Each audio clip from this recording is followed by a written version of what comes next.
Thanks, Alex. So I'm just going to quickly introduce myself. I'm Michael. We do a tourism agency business here at Mailman. What I'm going to be talking about today is how we're going to influence the Chinese tourists beyond just looking at social. I think the China digital landscape is massive. I think it's important that you understand how the consumer journey looks and where each channel is able to influence along the consumer journey. So what I call is the China digital ecosystem. Some of the clients we currently manage now, we've been around since 1999. The tourism business really started to take off maybe 4 or 5 years ago when we launched Brand USA in China. Right now we manage clients such as Simon Shopping, New York City, Visit Illinois, and a bunch of different kinds of DMOs that we focus just on marketing Chinese tourists to go visit destinations abroad. So this is the main chart that I want everyone to really pay attention to. Our core business is right here. Right? You can also put some of WeChat and Sina Weibo into your loyalty program right here, but it's important to note how expansive a consumer journey is. So everybody who's starting to travel, wants to find more about a brand, they're always going to most likely start with search. Where am I going to go? What am I going to do? What's the best place to go rock climbing? It all starts with search, and that's where your company has to be really, really smart and even invest money into figuring out how can I get my awareness a lot bigger. I think social is always a key portion where you can build your KOL program, which Kim will talk about a little bit later, but also build a content strategy, get your brand well known. For us, when we look at social, the number one thing for us when we're at the familiarity stage is to get people to love your brand. That's number one. Social should be fun, it should be engaging, you should create content that people can share. And then as we move along, which we work with a lot of brands on, a lot of companies, they do consumer marketing, and then they focus this particular area as part of their trade marketing, which they work with like airlines and tour agencies to try to get people to book and to actually go travel to their destination. So you'll see like Qunar, C-Trip, Tunio, and other channels where people can make bookings to actually go travel. And then when you get to the purchases, actually this is the area where you can really spread your content out. So if I'm creating long-form content on WeChat, I want to also think about, well, I have my closed network of followers that are reading my content, but how can I make sure this content's being heard outside of my bubble? And that's where you have to focus on bigger channels that already have a lot of UGC content and also a very targeted audience such as Mafengwo or Chongyo, which is huge networks that we consistently work with to push our content out to our key demographic. And here I put a bunch of live streaming logos, but you can also put WeChat and Sina Weibo here. So what you're trying to do is you're trying to close that loop. So this is after someone has already made the purchase, they've gone. Now we're looking for them to get their UGC content, the user-generated content. They're posting photos, they're writing about their experiences, and you want to be there to talk to your followers. You know, get them to share with you. And this is where campaign build will create this loyalty loop where they're going to go back and go, if they're going to New York City a second time, they're searching for something different. And so your marketing strategy should be getting smarter over time. And then here's a general bubble. So what I'm going to go through is just the 3 major networks, which we call BAT, which is just Baidu, Alibaba, Tencent. I'm sure everybody heard of them. They have huge networks. They many different kinds of apps across many different business verticals. What you see here is actually what I explained. So this, if you look at that bubble, is the entire China ecosystem. A lot of people tend to start towards this middle into the inner part. So you're already diving straight in, you're trying to talk to your consumers at a social level. But if you're a brand that's less well known and people don't know about you, it's gonna be harder to penetrate into the middle.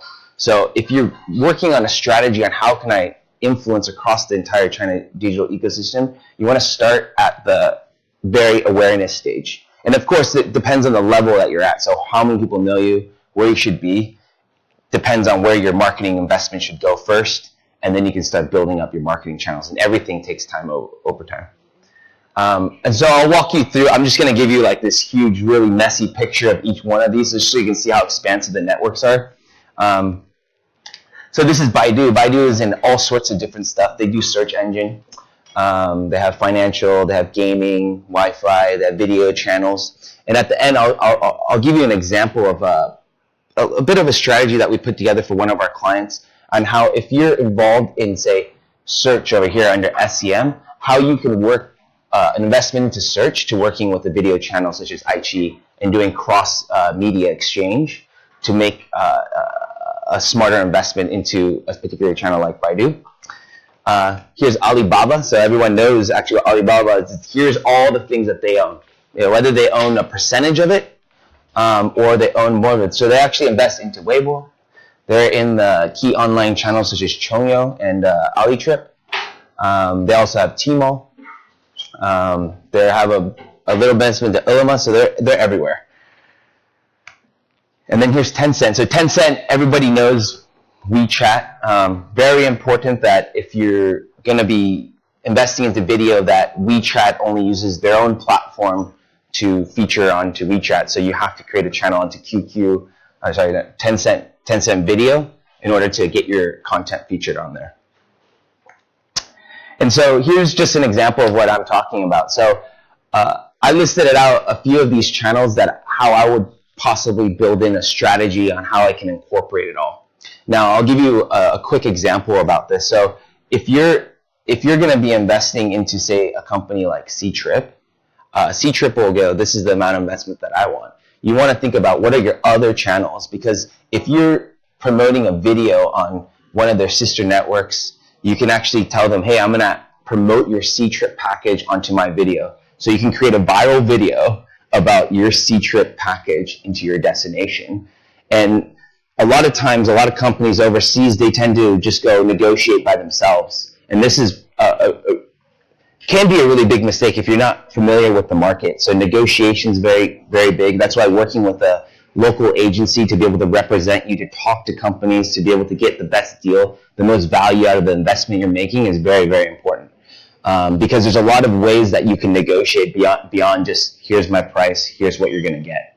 And a lot of times, if you have someone in the market to be able to represent you, you're going to be able to not only get what they give you, but you can get add-ons based on if you have a very comprehensive media strategy in place.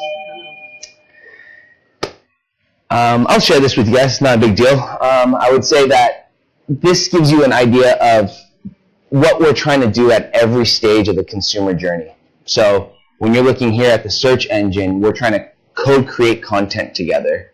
A lot of times when you're working with UGC channels such as Chongyo, Mafo, we control the content.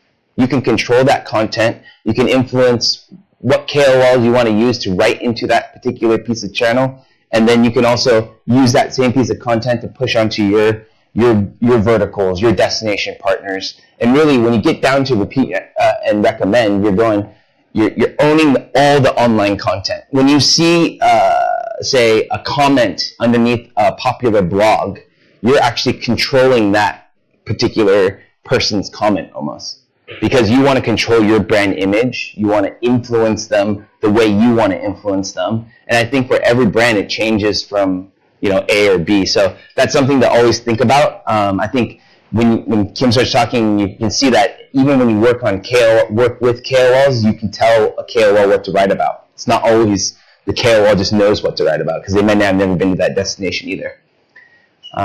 So with that, that's it. That's my talk. It's a very quick one. I could probably go for 45 minutes if we really went into detail, but that's it. So